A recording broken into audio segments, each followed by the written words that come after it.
doesn't want to deal with something like that. But we'll see. Now, on the other side of the map, we have cryoc. Currently just starting with the depot, so nothing crazy. No 8 racks or some kind of a rush. And the right amount of money to make a barracks. Now, this would be a pretty risky map to try to go for something like Command Center first, since there is a 2-player map. Now, Bakuryu is going to scout this, probably going to try to bother the SCV. Yes, we got there. And we see how cryoc reacts. So he's sending another SCV, trying to pretty much deny this possible harassment. Now, so far, no scouting yet from cryoc. He's just sending that SCV that was trying to defend. And we will see that Bakuryu is going to be taking his natural expansion. So no pool yet. It's a 12 hatch.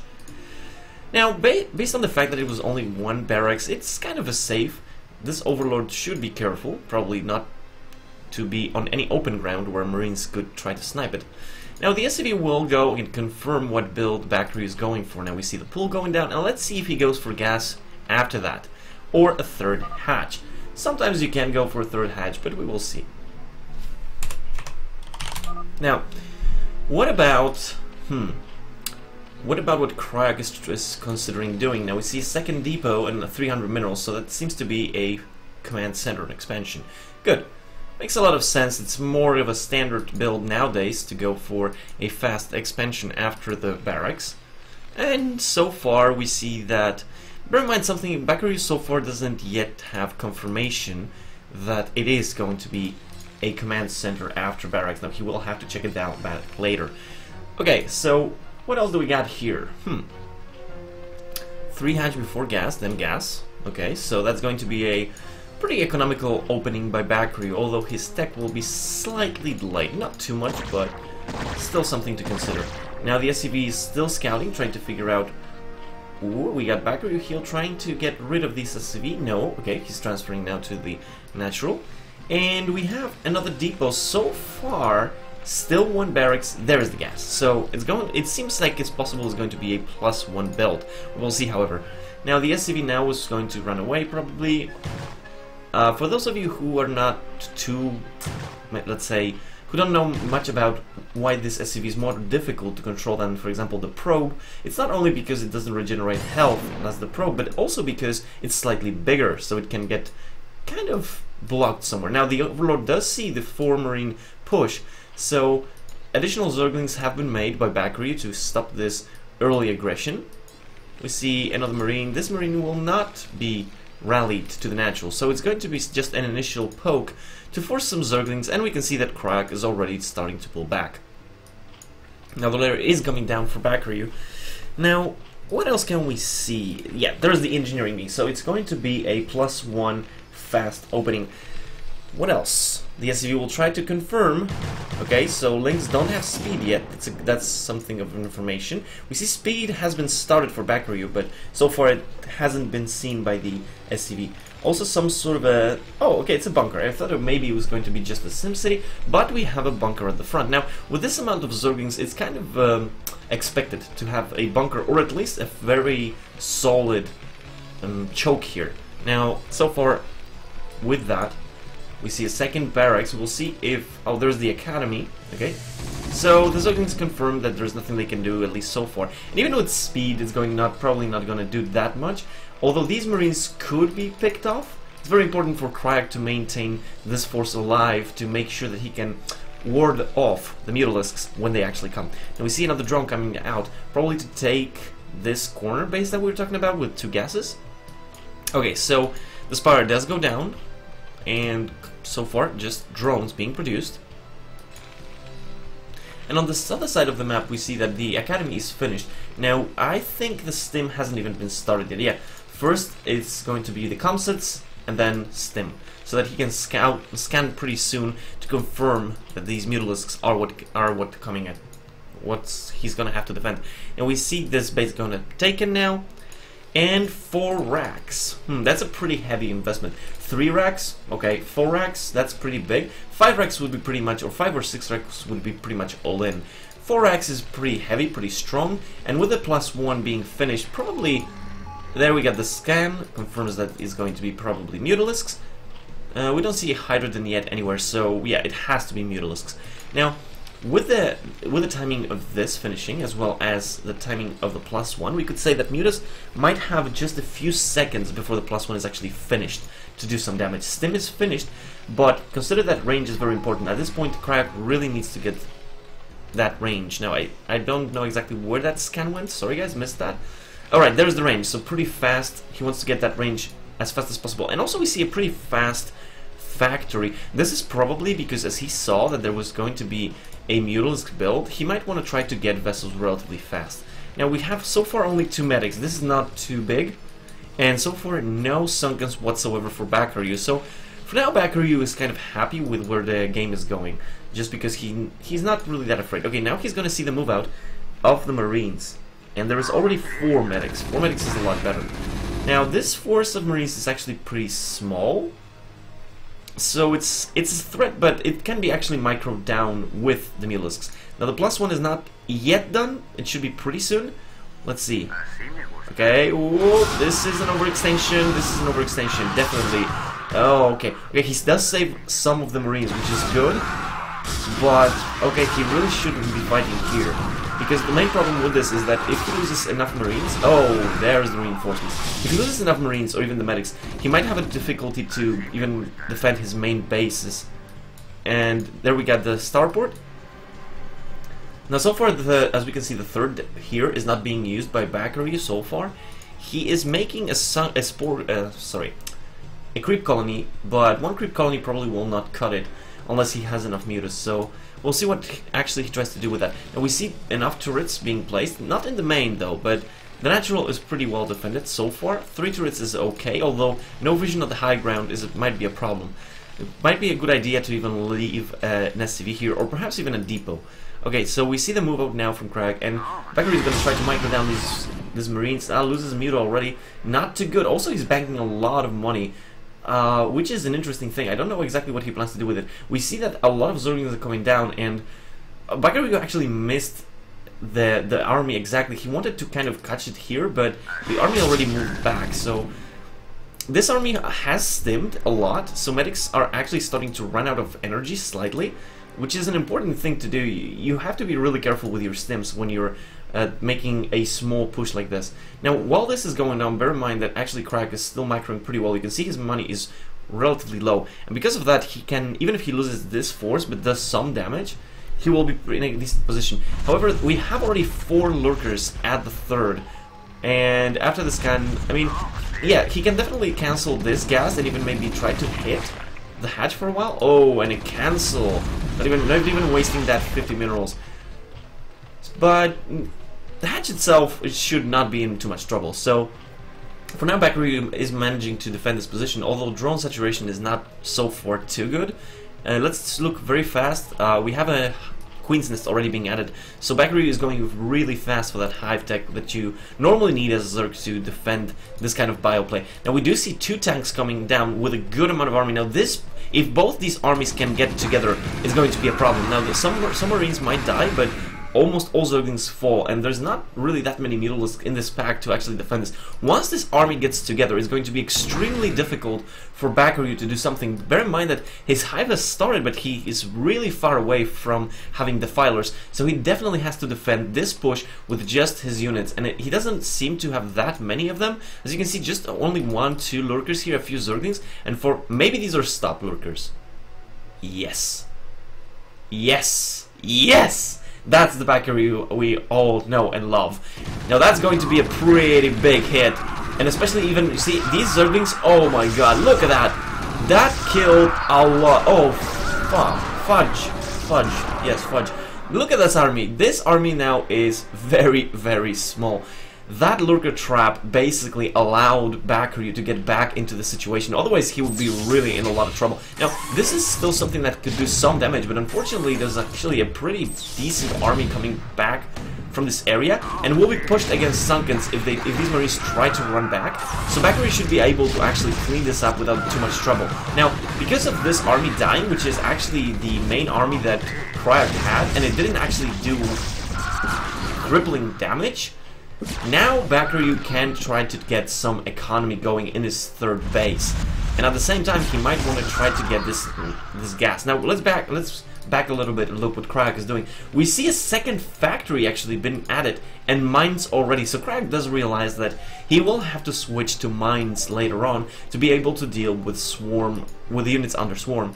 We see so far just lurkers and zerglings, because the mutas did, I think they died?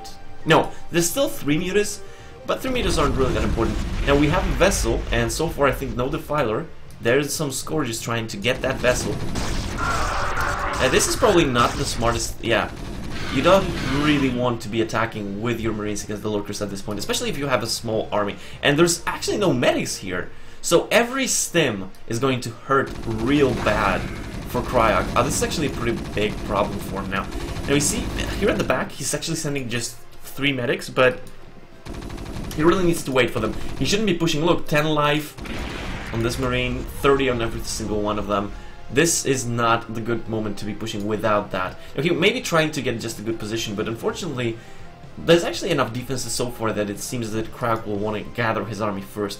Now, he still has a decent position here, also a front bunker, which is a pretty smart idea. You can always just make a 2-point defense, so it's more difficult for those lurkers to actually have the ability to surround a bunker and then kill the entire army. With 2 bunkers, that actually gives you a good position. Now, apart from that, let's look at, okay, the fighter is out, but I think consume is not done yet, which means that there is just a few more seconds before, oh, and yes, so swarm does go down. The irradiate will kill the defiler, but the position is so far really well defended, and as long as he can make even, yeah, there is another defiler, so as long as Bakuryu makes another defiler, he should pretty easily defend any position. Now, at the other position we see there is no defiler, just some zerglings, and Nidus Canal right in the front, which is probably easy to snipe right now for cryoc. Now, bear in mind, cryoc with his mobility from one point to another is forcing a lot of movement, and because of that, that's actually going to be quite devastating unless Bakuryu can I think yeah, he's going to overcome this army, and that is starting to be okay. He's seems like cryoc so far is still able to defend this, but with the extra army from the 3rd, this is going to be cleaned up. And because of that, and also you can see some zerglings already trying to pick up mines so that they don't become a problem. Ooh, another lurker position here that is pretty good. Now, the next position that we have to, the next thing we have to think about. So the 3rd has been established by cryoc. Unfortunately, he is not able to continue being on the map. He doesn't have any presence on the map, and because of that, a vessel probably will get sniped. No. Okay, good reaction. Oh, but there's more. Well, okay, only one for quite a lot of scourges, so not that bad. Okay, we have here now the defiler starting to push down, and this is going to be very problematic because normally with this kind of bio style, you want to be out on the map, not defending your own position. If you defend your own position, it can really fast get really difficult. Now, this tank is not having the best time. Oh, the first shot, finally. Now, what else we have here? We do have an Ultralisk cavern already being built, already done. And some lurkers did go down to mines, but as we can see, there's no more mines here. Now, Bakuryu doesn't know that, of course, but he's probably thinking about the Ultras already, and he's going to deny the 3rd, which is not even lifting. So, okay, there it goes, the lifts. And another 3rd going down here for, and another, wow, what the hell is going on with these command centers, man? cryoc is making a lot of command centers, and he has a lot of minerals. I mean, we see that right now Bakuryu just went down to almost nothing because I assume the Ultralisks, but cryoc is having a huge economical problem. Oh my god, and he even loses that vessel. Now, this is going to be problematic. This is going to start to actually really hurt cryoc. I don't know exactly where... I assume that he's microing his vultures most of the time to try to put more mines, and because of that, he's actually having a lot of mineral problems. But his production is... Oh, he lifted the barracks, and because of that, he's actually not producing anything else apart from his factories, which there's only right now 3 producing, and 2 more soon to be producing as well. So he's transitioning into mech, which is not the worst idea. The problem right now for him is how exactly does he want to transition to mech if there's already basically the filer. So the entire tech that Bakuryu may ever want is already done. Now, we don't see... Where are the Ultras? Where are the Ultras? I don't see the Ultras. So, okay. So far, as we can see, more Hydras coming down, probably because seeing that mech switch, Ultras would be too much of a economical down drain to Bakuryu. He wants to transition to something more efficient in economy, but it's going to be interesting exactly how this unfolds, because so far cryoc did manage to take his third, and with this position, as you can see on the minimap with the mines, he can actually get more bases, so he can start to go really crazy on expansions. But unfortunately, that means that Bakuryu is the one who has to be attacking, and he doesn't really have either a big force or even an upgrade position that's good for him. He has only the armor upgrade.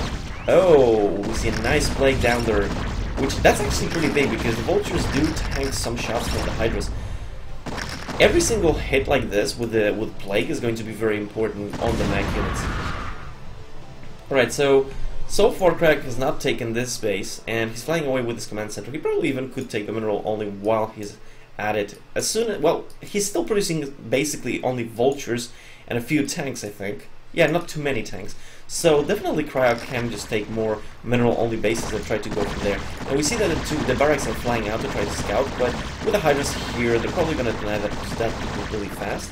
Okay, there is the other expansion for cryoc. So we have now well, these bases are mined out, so it's a 2-base Terran after basically all the infrastructure has been already planted against a Zerg that is going mostly Hydras with Defilers. Now we will see how exactly that goes. With good plagues and good swarms, definitely this can go for Bakuryu, but still he's gonna have actually, I think, a lot of trouble because he has not been able to take too many bases because of what the opening from cryoc was, and because of that he doesn't have the crazy economy that you normally would want to have on this position.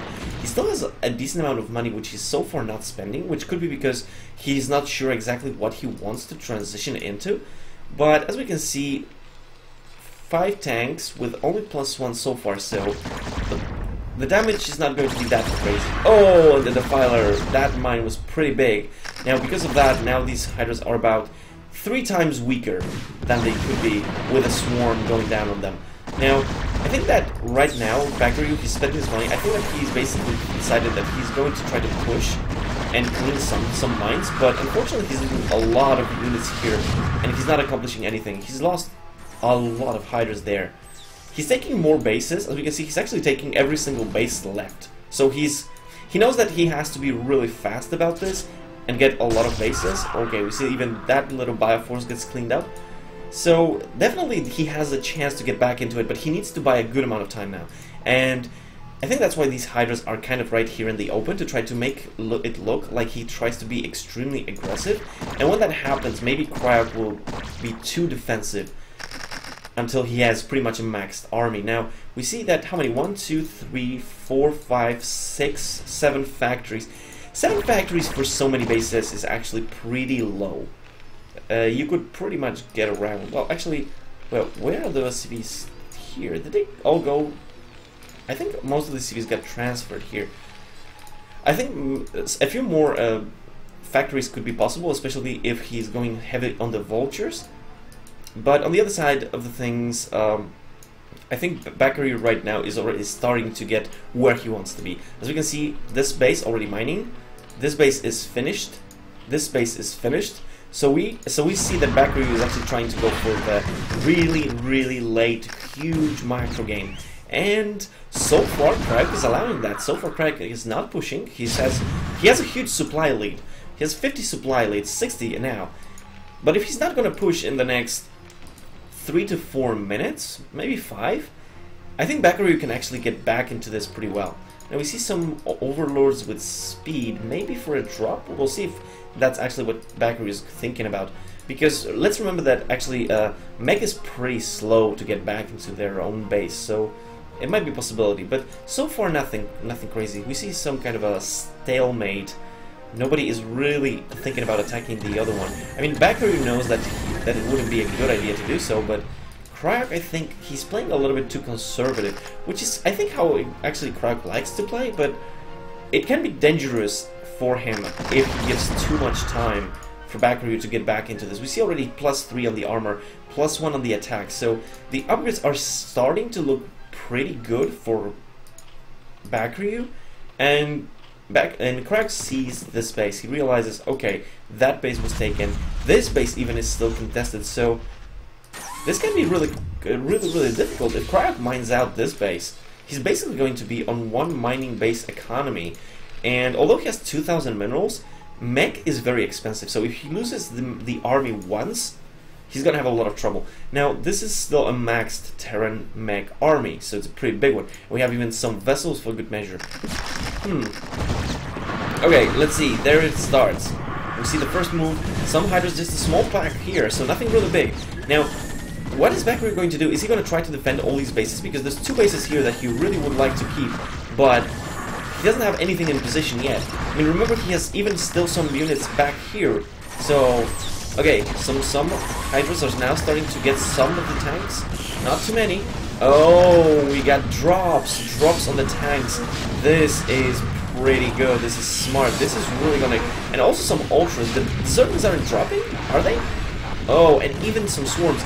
This is going to be really powerful by Bakuryu because it's extremely efficient. Even if he doesn't have too many units here, look at how much they are... Oh, there's more units.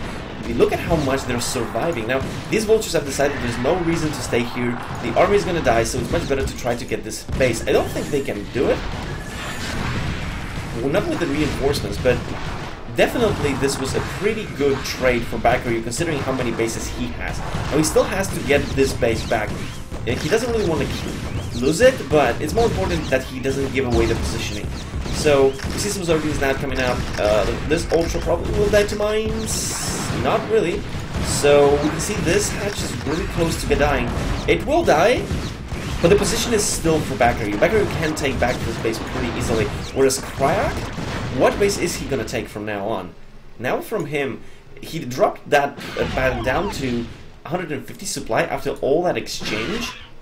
And we see that Bakuryu is at 150 himself. And he was actually a lot lower at the beginning of that fight. So, because of this and the position that right now Bakuryu is in, he's pretty in an amazingly good position because he can actually starve out cryoc from the bases that he still has. Pretty impressive so far. Again, I think this is because maybe Bakuryu knows how cryoc likes to play.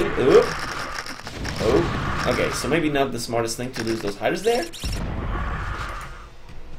But still, again, this base, Bakuryu really wants to get it as fast as possible. He has to remember to start it, because as long as cryoc still has some economy, he can still get a 200-200 army. And a 200-200 army mech can be difficult for any Zerg to deal with. So definitely Bakuryu wants to drain as many bases as possible, so that after the mining from cryoc is gone, even if he does manage to break through, there is nothing that he can gather. So we can see that Bakuryu is definitely trying to do that. Now, there we go. Even taking this base. Look at that. With this, basically, cryoc is completely on his own 4 bases, and that's it. Now, unfortunately, cryoc is still, I think, going to wait for his 200-200 army. And because of that, most likely, there's going to be more than enough for Bakuryu to create... Oh, no! He's actually moving out right now, so...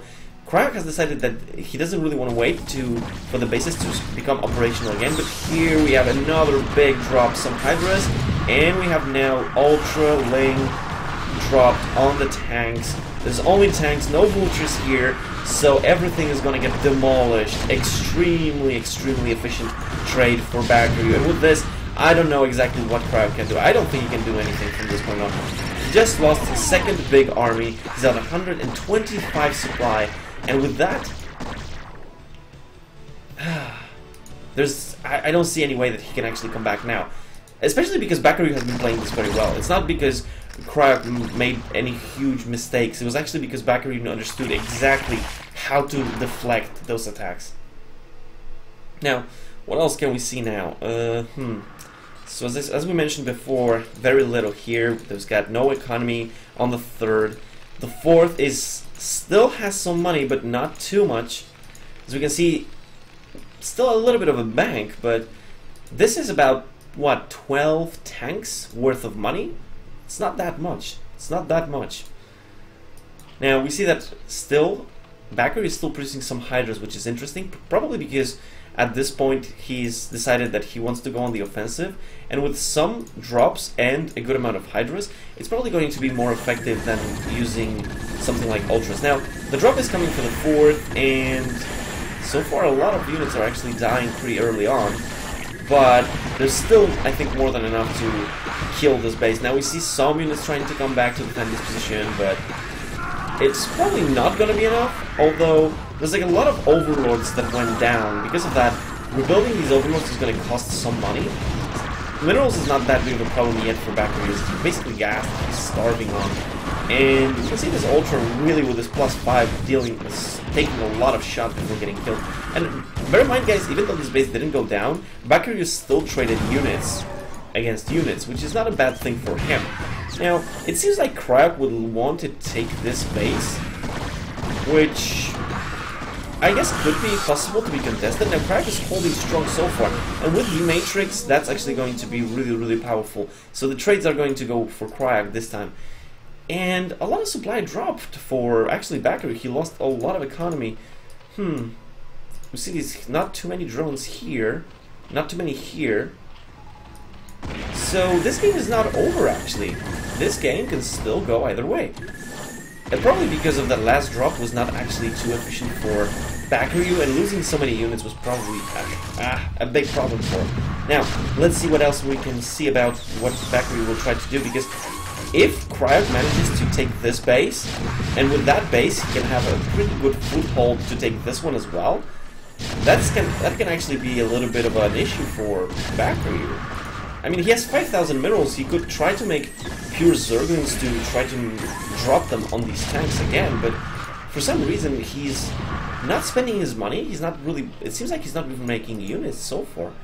Now bear in mind that this base only had a few drones mining on it. We can see that there's not that much, there's still a lot of money in this base, so if cryoc can actually secure that, he's going to be in a really good position. I'm surprised that cryoc managed to get back into this. I was expecting Bakuryu to be able to reproduce strongly enough to keep this army down, but it seems like these upgrades are starting to really, really, really hurt on Bakuryu's side.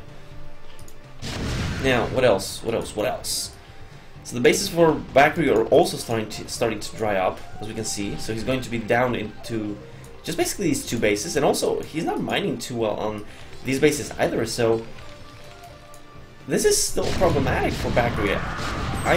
I'm a little bit lost why this is going so poor for him. Now it seems like he might be wanting to drop again on the tanks. Let's see.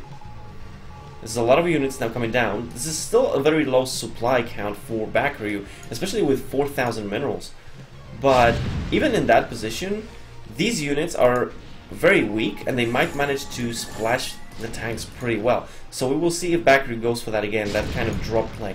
Now there's some vessels are coming up. They're gonna see this army, and they're gonna start radiating. Now, so very, very good now, because this is actually going to really start to lower the HP of every single unit slowly. And also bear in mind that these vessels, if they went up, okay, they might die now. They might die now.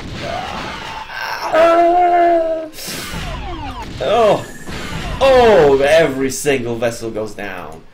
Now that's actually, there's Goliaths coming up, so the drops are going to be less efficient now, because the tanks were pretty much all by themselves. There was only vessels in here, so there was a possibility of a lot of damage being there, but because of the Goliaths now coming up, it's going to be a little bit more risky to make the drops. Now still, a lot of units being built by Bakuryu, but so far, he's allowing this base to be taken.